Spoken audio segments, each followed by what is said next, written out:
What's up, everybody? I'm Caleb Ochoa, also known as NFL Caleb 22. This is Betting the NFL Week 3.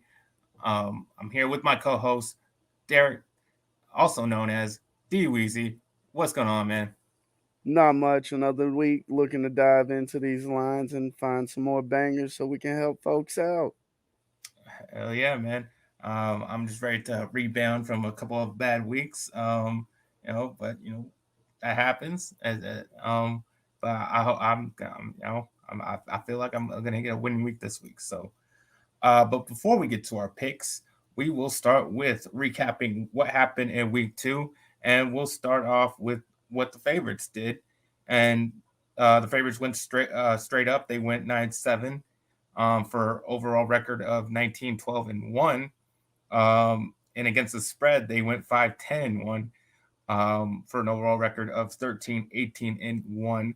Um, so yeah, the obviously the favorites had bad week. A lot of underdogs are hidden, and for both week 1 and week 2. Um, yeah. What do you attribute that to, man? You just that underdog. What do you think, or just what do you think about underdogs hitting this season?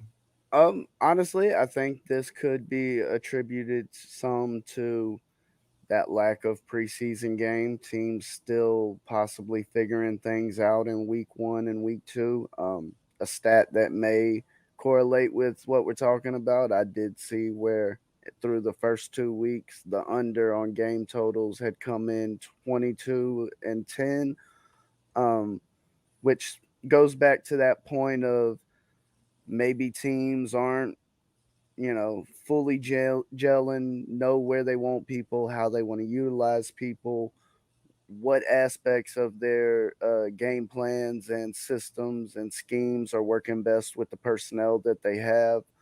Um, so, yeah, week one and week two, you don't have a lot of information that you can go off that isn't supplied from at least the previous year, and that there's always turnover and change. So, it's around that quarter of the mark in the season where you really have some hard factual statistics that you can look at and maybe some trends that you can lean on.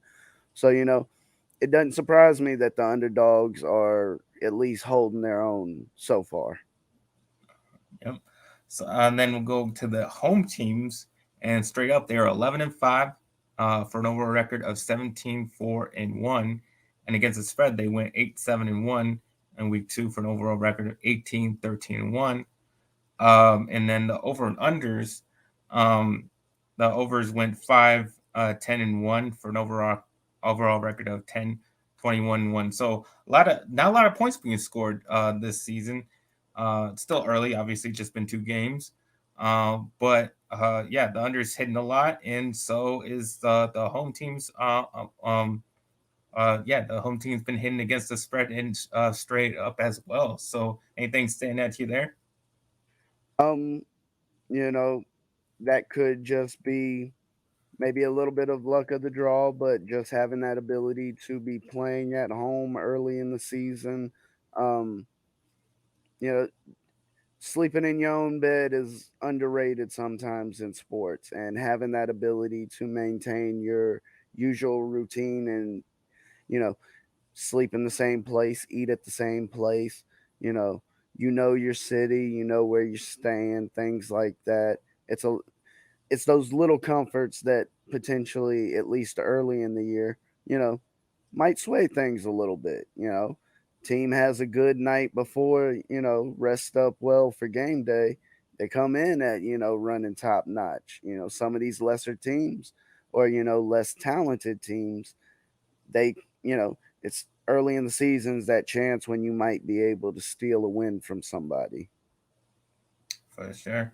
Well, next we'll get to the biggest upset of the week, which was with my Dallas Cowboys, um, plus 7.5 on the point spread, plus 285 on the money line. They upset the Bengals 20-17, and obviously I could not be happier with that result.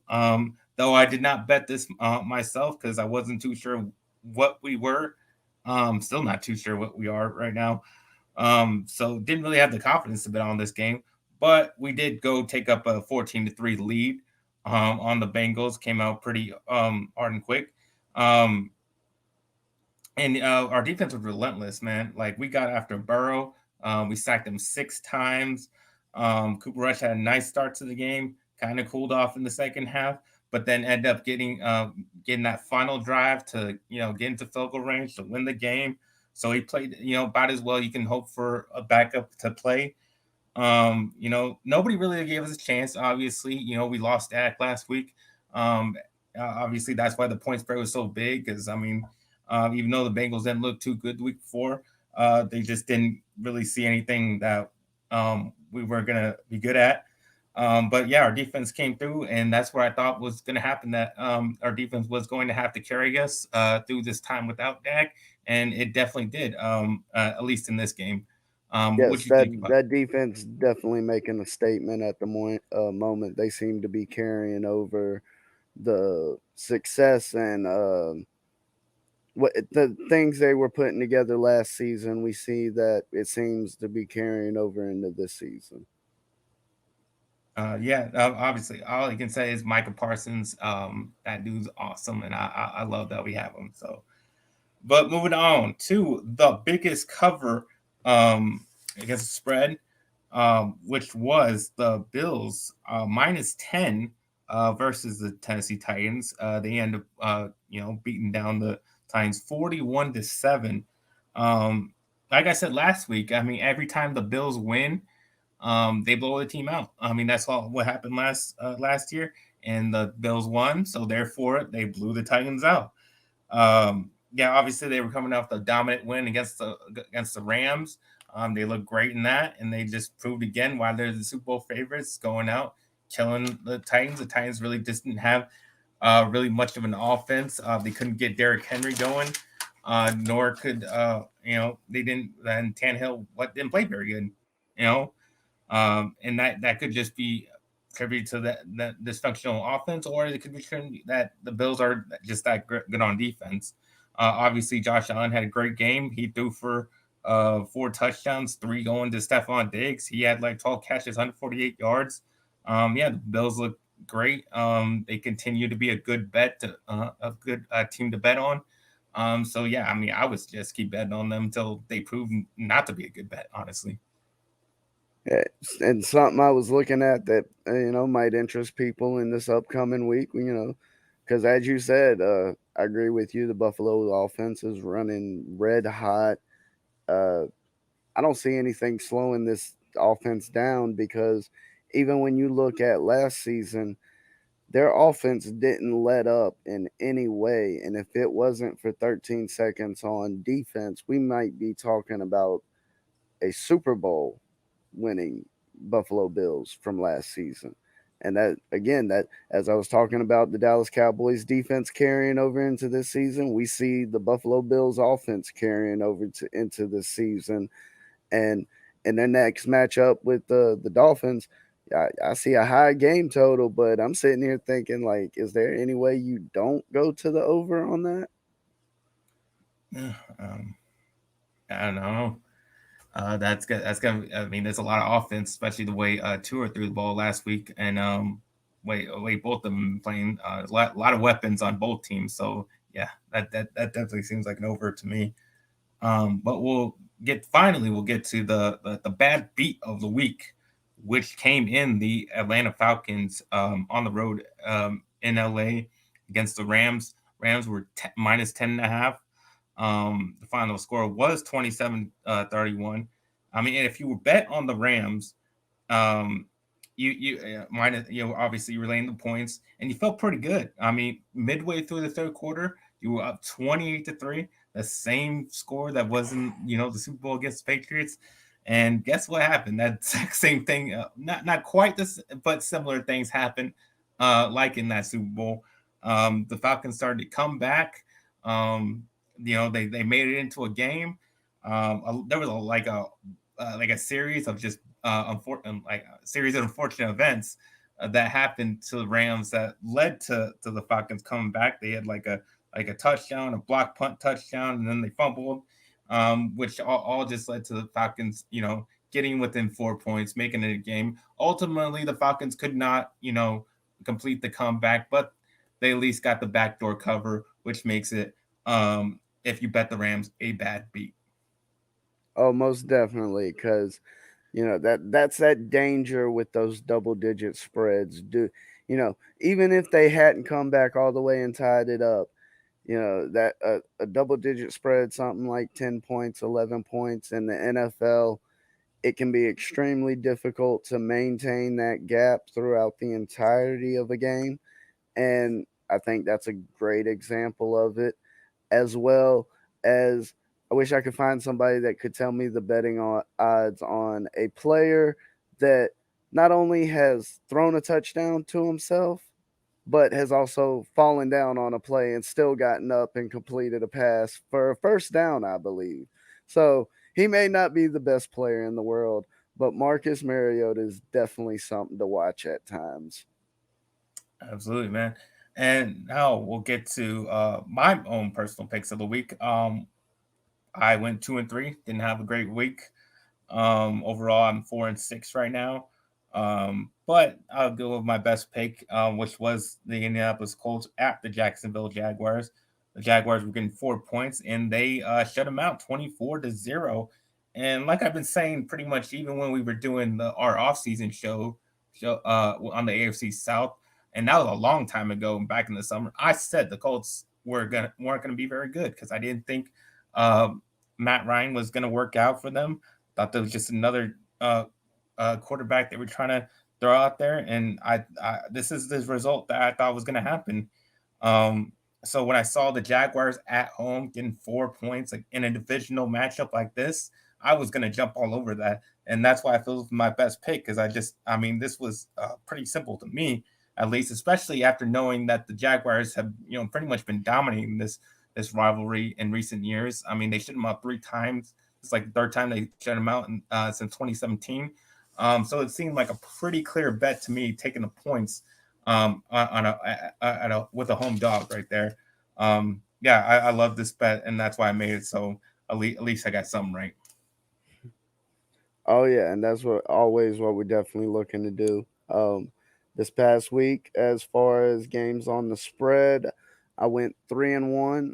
My only loss came on the Carolina game where they were unable to make things work there. Um, I wasn't able to cover on the Tampa Bay points total. I expected more offensive production there that we didn't see. But as far as my best play from last week, Miami Dolphins plus 3.5 was a great cover. Those watching the game, there was a late field goal that put Baltimore up late, which if you had that hook, you were still smiling on that plus 3.5. And to see the outcome of the game, it definitely worked with some other props and things that I had going and tied into the Ravens game. But as I said, that plus 3.5 definitely had to be my best play on the week. All right, I'll just finish up with my worst pick. Uh, which was the Washington Commanders plus 2.5 at the Detroit Lions. Just didn't see it coming. I mean, I figured the Lions would keep it close like they always do. But ultimately, I thought they would still be the same old Lions team that would lose the game. That didn't obviously happen. I mean, the Lions were just, got up really quick. They were up 22-0 at half. I got a little bit of hope when the Commanders started getting back into the game. They made it an 8 point game at one point. So I was like, okay, maybe I got shy here. I mean, maybe they scored a touchdown, get within that 2.5 spread. But ultimately, the Lions came back, dashed all the hopes, and they scored a touchdown. They get up by 9 points to finish up the game. So yeah, I didn't really see that. Definitely did not see that coming. I thought I was pretty confident in that pick right there, especially after the Commanders coming off that week, battling the Jaguars, who look, pretty decent against the Colts. So I mean, I thought that was a pretty good win for them. Um, but the Lions just proved. I think the Lions are proving how good they are, because they kept it within 3 points against the Eagles, and now they come out and pretty dominantly win against the Commanders. So I think the Lions are a pretty good team going forward. I definitely agree with that because as somebody that was for the over on the Lions win total preseason at 6.5, you know, I heard some people say that they thought that number was too high for the Lions, and I expected something along the lines of 6.5, needing some scenario where you need 7 wins. Um, and given what we've seen out of the first 2 weeks with the Detroit Lions and their offensive production, which I'm pretty sure is just eye popping to everybody. Um, not to say that they go out every week and put up 35 points, but the Eagles defense I feel is one of a top half better defense in the league.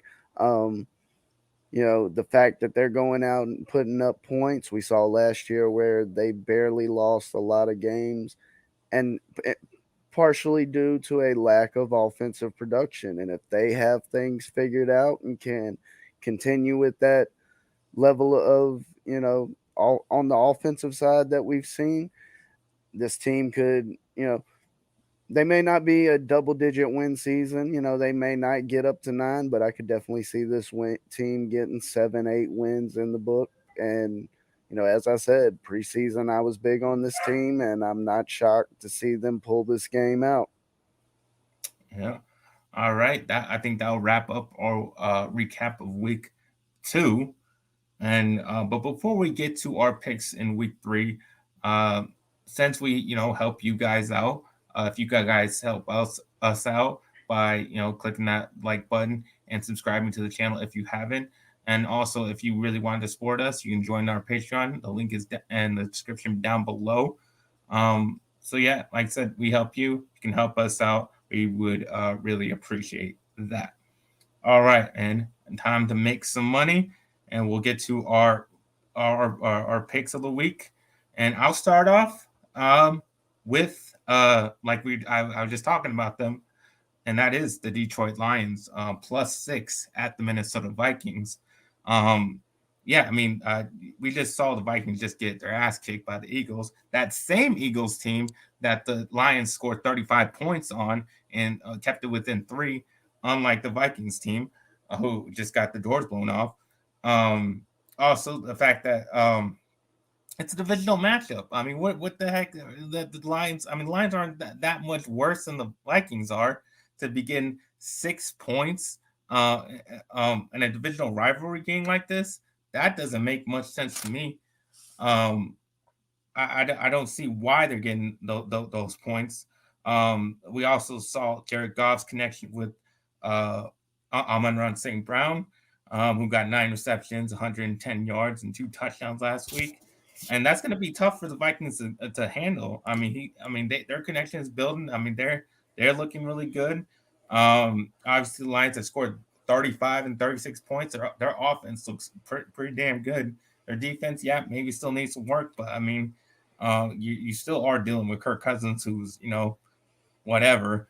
But I feel 6 points is just too much for a divisional matchup like this. Two teams I think are not too much different in talent, at least on the offensive side of the ball.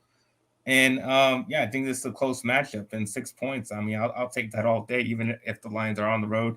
And the Lions are about 5-1 in the last 6 games, and against the spread. Vikings 7-13 against the spread against an NFC opponent in the last 20. So, with all that said, I mean, I definitely will bet on the Detroit Lions this week. Yeah, if I had to play this game, it was something that I was looking at. Lions getting that almost a touchdown plus money, or plus.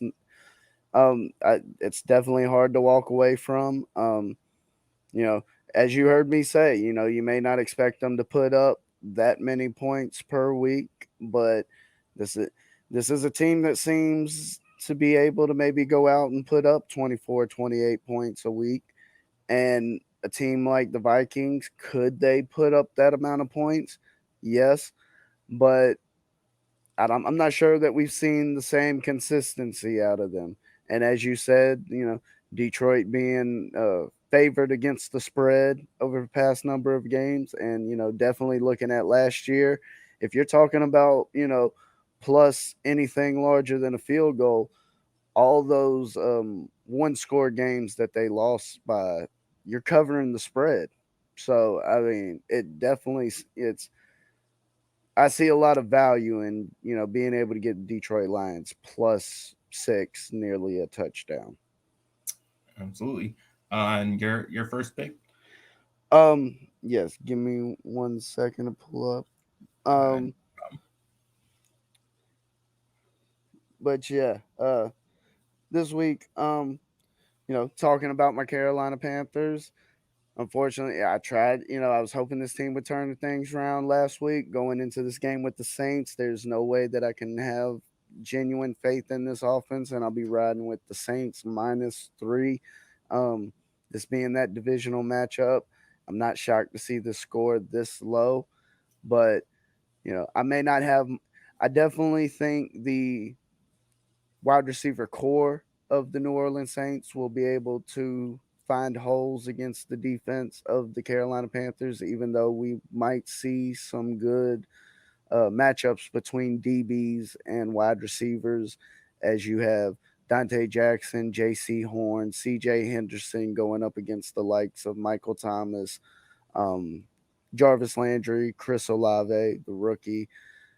I think this is quite possibly where this game will be won. I don't think we see the Saints try to lean on the run game as much. That has proven throughout the season where the Panthers have struggled.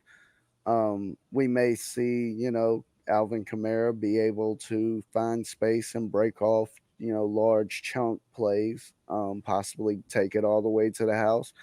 Uh, but as I said, with the offense of the Panthers, a spread as low as -3, getting that push if it is a field goal victory, I definitely got to ride with the Saints on that. yeah, on this one, I just didn't know who would take on this one. The Panthers obviously haven't been looking good, but I don't feel that the Saints are a very good team either.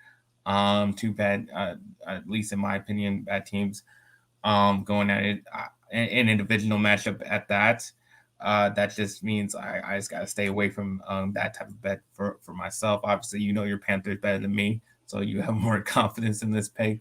But me not, no, just seeing from far these two teams, I'm not feeling it. That's why I stayed away from it.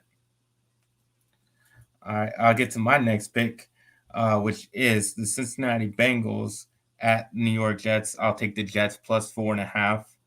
Um, as a heavy favorite against my Cowboys. Um, we're playing without Dak Prescott. Obviously, they got upset. Bengals have no answers with their offensive line. Their offensive line looks pretty bad.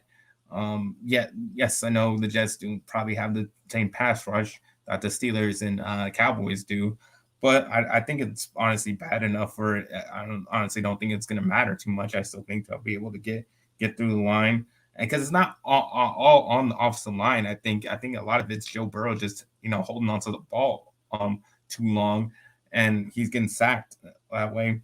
He's not making the best decisions, and that's definitely affecting their play.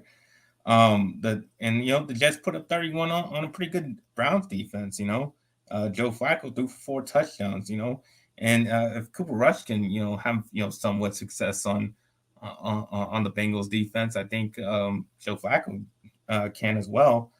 Yeah, like I said, New York Jets 4-2 against the spread in the last 6 games, and the Bengals are just 1-4 against the spread in the last 5. So I'll be taking the Jets in this one with the points at home. I do love a home underdog. Yeah, tell me it doesn't seem that Joe Flacco might be like the resurgence of Kurt Warner, that quarterback that just won't go away. You can ship him out. You can get rid of him, but he's gonna find a backup role somewhere and just stay tucked away, and then boom, it's Flacco time. I And can't. What was it that? kind of seems that way. Probably maybe to a lesser degree, but still, I see your point though. Yeah, yeah. By no means am I calling Joe Flacco Kurt Warner. He did not bag groceries. That's what makes you special. But yeah. Uh, I definitely like a lot of your points there. As you said, it being a home underdog, that's always a way to potentially find some plus value. Um, I definitely think the offensive line issues, it being only 2 weeks in the game, we could still see some things corrected there. Also, it this is only basically Joe Burrow's true second season. You essentially didn't see him for the first season. So last year was more similar to a rookie season than your typical quote unquote rookie. So having a little bit of more film on him, maybe potentially seeing a few different looks, a few different things, schemes that possibly he didn't see last year just by the nature of the beast. Um, I'm not quite yet ready to write off the Bengals, though it is sort of a make or break moment going into week 3. So I think there will be some emphasis put on this game if they do not pull out the victory from as far as from a season outlook. Um, my next game, I'll be riding with something I seen, and I'm not quite sure why this team is favored this low in my opinion. But we got the Kansas City Chiefs taking on the Indianapolis Colts, and Okay, I got that too, so I'll talk about it as well. all right, no problem. But yes, I got it at -5.5. Um, I got it I, -6.5. I still like it at minus six Yeah, and a half. I, Anything that's why I under a took. I've touchdown. still. So we're both on the Kansas City Chiefs, right? Exactly. Yes, Okay, yeah, definitely. I'm shocked that this is not higher. I'm not sure what they are expecting out of the Colts as far as Hmm. offensively. Uh, I mean, the scheme and idea that they want to try and utilize in Indy requires having some wide receiver threat, some ability to lessen the pressure put on the box that the running back's going to face, i.e., Jonathan Taylor, who we've all seen can, produce and do magical things with the ball in his hands coming out of the backfield. And Well, you want to that's the try and, thing. They didn't give him to enough last game. They gave him to what, like 9 times or something like that, and they couldn't get him going. Obviously they got behind. They kept having to throw with Matt Ryan. Matt Ryan just looks washed up to me. Um, but yeah, that definitely I think is the key. They can't get him going. I don't think they will get him going in this game either. yeah, no, I'm agreed. I agree with you because, being a run first type of team, yes, if you get behind, you're not going to have that ability to run the ball and just try and pound it through the ground. And yes, Matt Ryan is not in my level, he is borderline starting quarterback in the NFL, top 30, top 32, just barely more top 40, that range, 32 to 40, in my opinion. Um, it's definitely not Matt Ryan of his prime, and I think that affects it to a certain degree. I think decision making wise, he is for the most part, he seems like a good decision maker. But as far as the talent isn't there to compensate for, some of those inefficiencies. And as I was saying, not having a wide receiver or a receiving threat in Indy, even if they try to pound the ball with Taylor, I don't think it's going to work because, as you see, teams are able to get out ahead of them and make them one dimensional through the scoreboard. And you see when teams get one dimensional, it can greatly affect the game. So yeah, Kansas City -5.5, -6.5. I'll be riding with Kansas City all over this. Absolutely. I mean, we saw them, blow out the Cardinals in week 1. Don't see any reason why they can't do that to the Colts. Um, if you mean like trends, then Chiefs are 9-4 against the spread in the last 13. Colts are 1-4 against the spread in the last five. Like I said, Patrick Mahomes just looks like Patrick Mahomes. It doesn't seem to be having those early season struggles like he did last year. Looks like he's on a roll. So um, definitely like seeing that. So I don't see any reason why the Chiefs can't win by more than a touchdown in this game, probably by 10 points or more. Uh, yeah, pretty much gonna dominate the Colts because they got nothing on offense. Um, And no, so an yeah, definitely like that. interesting prop that I'm looking at the moment. Kansas City total touchdowns over under 3.5. The over is actually plus money at plus 123. I find that very interesting because I feel that, in my opinion, that should be flipped the other way. Um, I the amount of offensive production that I would expect for KC to potentially get out of this game, I would not be shocked to see something along the lines of Mahomes go for 2, 3 passing touchdowns. Um, the running back core has shown that it's possible for different players to get hot. So I won't say it may a TD will come through the rushing game, whether it be Mahomes, uh, Edwards Hilaire. I'm not sure how to pronounce the rookie's name. Pachero, Pancheros, I believe, something along those lines. It's someone with a P. Yeah, that guy. You also have Ronald Jones on the staff, believe still. But yeah, you have a solid running back core and a mobile quarterback that could produce a touchdown. I just find it, I don't know, to me, that being at a plus number like 123, to say they won't get 4 touchdowns, yes, field goals occur, but I still feel like this team could get 35, 36 points. Um, Even if they just only scored 4 touchdowns, you're still talking about 28 points. So it, it was just something I noticed, looking through the lines, but I'm rather shocked to see that number with as high as that plus number is, with the over being the underdog in that. All right, I get my next pick, which is the Green Bay Packers at the Tampa Bay Buccaneers. Buccaneers are laying 1.5, and I'll take that. I'll lay the points there.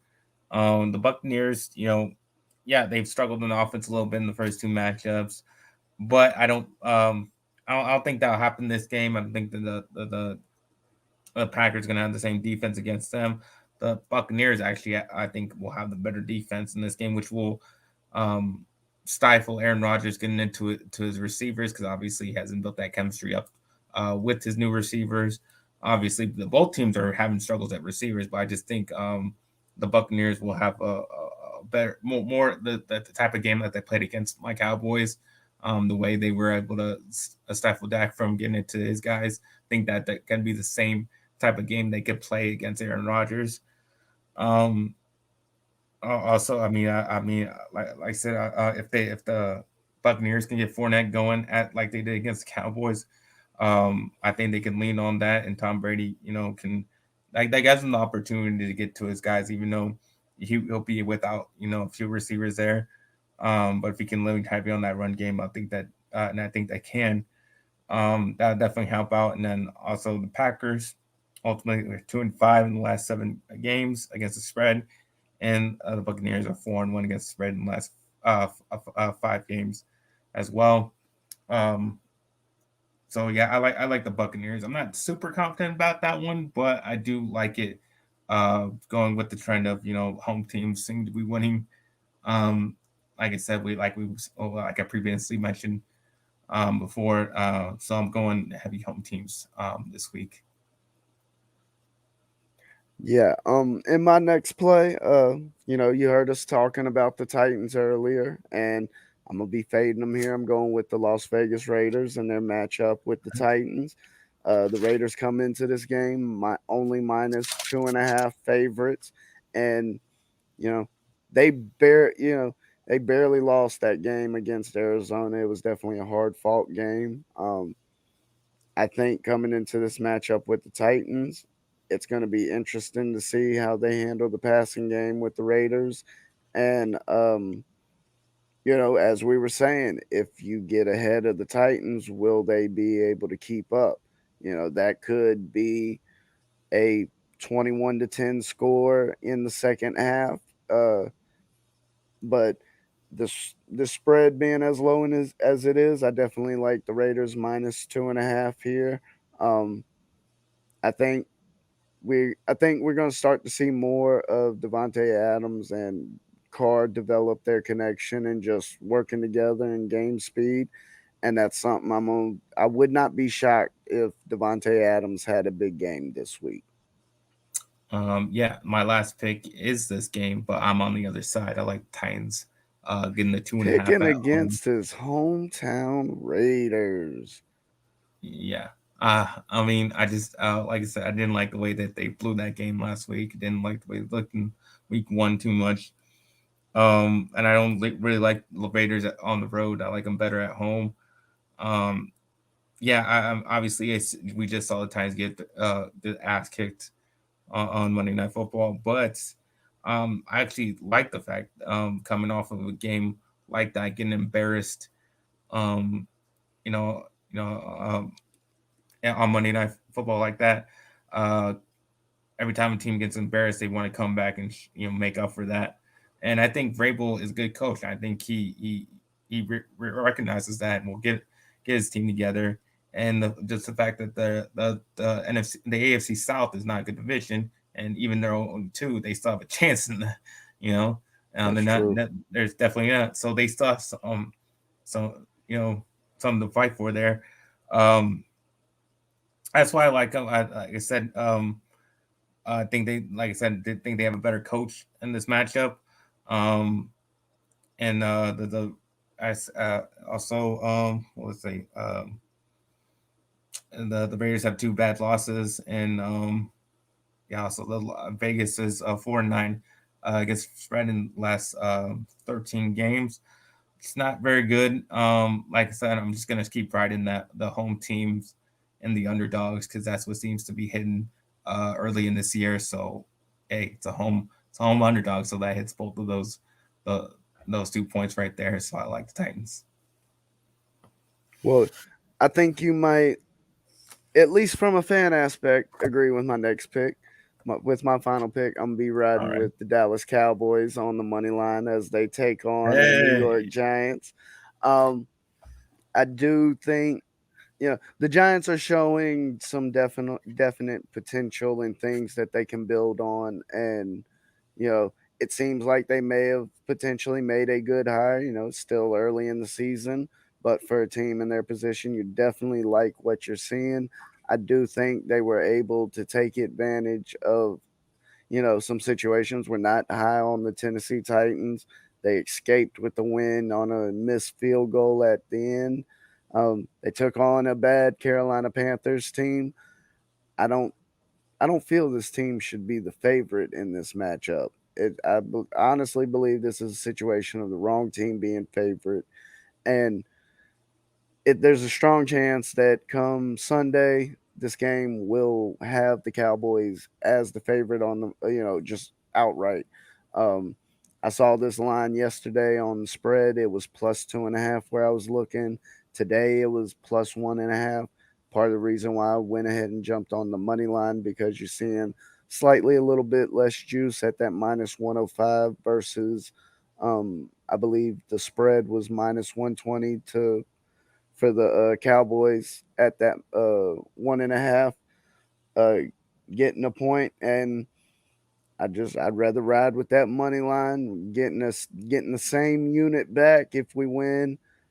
A little bit more value because you're risking a little bit less if it does happen to come through as a loss, which you know I'm kind of liking what we're seeing out of Cooper Rush. He's showing. Do you expect him to do it for a full season? No, but if he can come in and game manage for the course of 3, 4 games, a matchup like this with the Giants, I definitely think this team could walk away with the easy W. Yeah, I mean, obviously, I like my Cowboys to win here, but I couldn't pick it because I can't trust my offense right now and don't know what it's going to be and how it's going to look like week to week. I didn't like the way that we looked on offense in the second half of the last game. Feel like the Bengals were able to adjust to us what we were doing, pretty easily in that second half. And that's the thing. I mean, he's got two full games now. Cooper Rush does of game film, more and more to see what what he looks like, and you know the Giants defense can definitely adjust to um, taking advantage of those things that he's bad at. That's why I couldn't really couldn't bet on my Cowboys this week because I'm not too confident in that offense. Obviously, I'm very confident in our defense. Putting it to Daniel Jones, like we're going to get after him. He's going to look pretty bad. Um, I think you should take the under on this one, because I think our defense will get after their offense, but that could be said the same for us as well. Uh, but one thing about our offense, we are getting Michael Gallup back in this game, so that gives Cooper Rush another weapon to go alongside with Noah Brown and C.D. Lamb. He looked pretty good last week, so he'll have three weapons. Um, may not have Dalton Schultz, but our backup Titans look pretty decent. So we'll see. Let's see if we just keep leaning on that run game to win this game. But overall, I didn't have enough confidence in our offense to take my Cowboys. An interesting prop I'm looking at. The team point totals on the game. They have the Giants where I'm looking right at 20. And I find that number to be a little bit interesting because we haven't seen the Giants score more than 20 points, even though they are 2-0 going into this game. And again, at this book that where I'm looking, they, basically have it even money both ways, minus 115, flat 20, I don't think they can put up 20 points. I mean, I don't They think the may Giants. not. And with this, we could potentially see the Cowboys offense or the Cowboys defense score more TDs than the Giants offense. I mean, that's a possibility. I'm So, hoping so, man. but yes, it's just something I thought interesting. Popped in my mind. Being a Panthers fan, I saw this team last week. They did not look good against my Panthers, and I'm not gonna sit here and try and sell you on the Panthers. I'm holding an under 5.5 and an under 6.5. I watched that number go up when they got Baker, and I watched it come back down after this 0-2 start. Like, and this New York Giants team did not look good against my Carolina Panthers.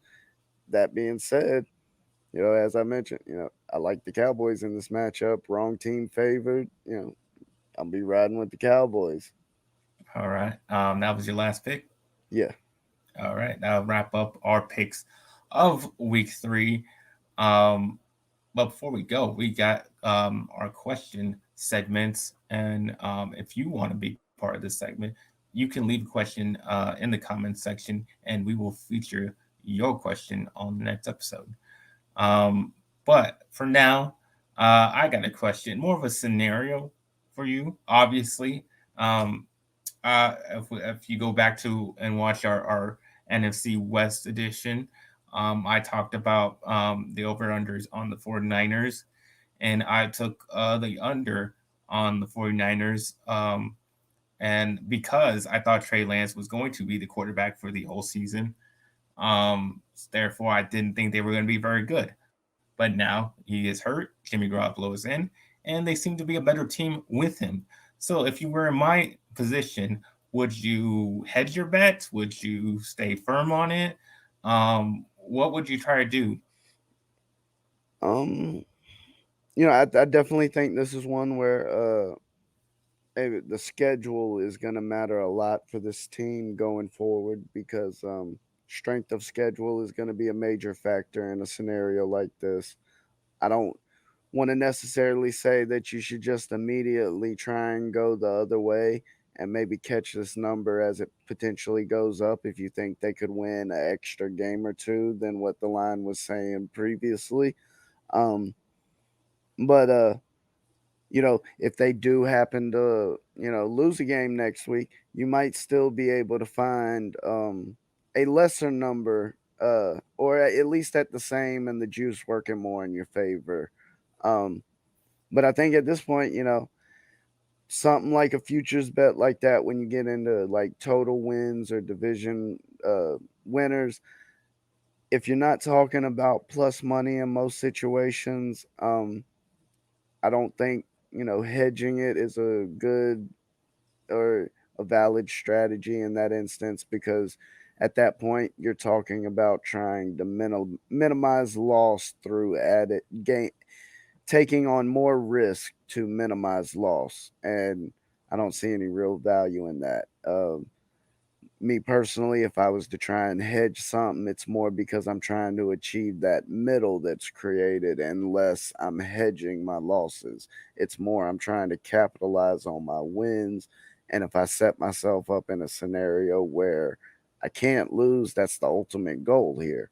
You know, it may not be the sexiest thing to be like, hey, I only made a quarter unit profit off of this play, but when that's the worst case scenario and the best case scenario was, plus a unit and a half, whatever the circumstances may be, um, you know, that's a beautiful thing when you can achieve that.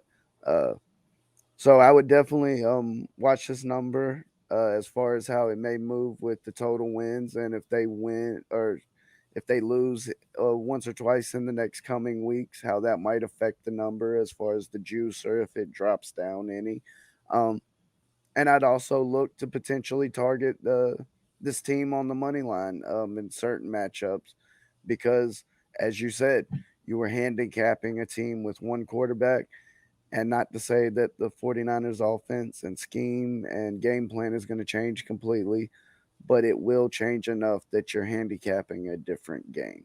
So you if you choose to reevaluate things and, just target the over on the game total wins, that's that's something you can do.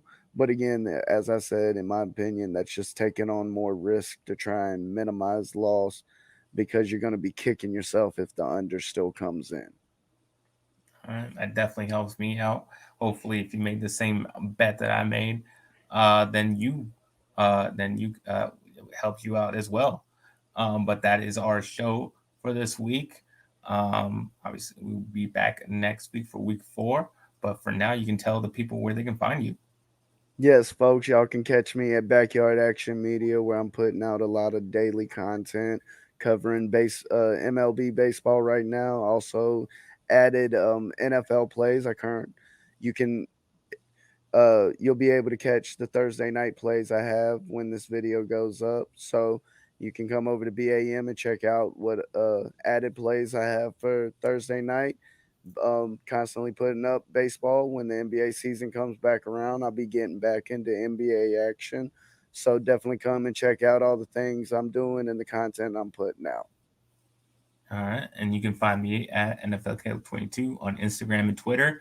And you can find me on this channel on Mondays, Good Friends Battle Rivals with Ferris. We will be going live after the Monday Night Football game this week, because obviously Cowboys and Giants. And we'll be talking about the game in the next week's game during that show. Uh, and then you can also find me on Sunday nights doing reviews of House of the Dragon. If you're a Game of Thrones fan, go check that out. And you can find my articles that go along with this show, um, and on our website at letsgetreadynetwork.com. So go I check will all I that out. will say one thing. I much rather prefer doing the show with the Cowboys fan than the Giants fan, seeing as how I'm the Panthers fan. That made things a little easier. Yeah, it does. But if we lose, it's gonna be rough that Monday night. Oh, Yeah, Ferris's head. yeah. Especially when the Giants go 3-0. That's like horrible, horrible. But find out to see see the results of that on Monday night show. So definitely be check that out on at that time. But for now, yeah, that's our show. So um, yeah, let's just get ready to make some money.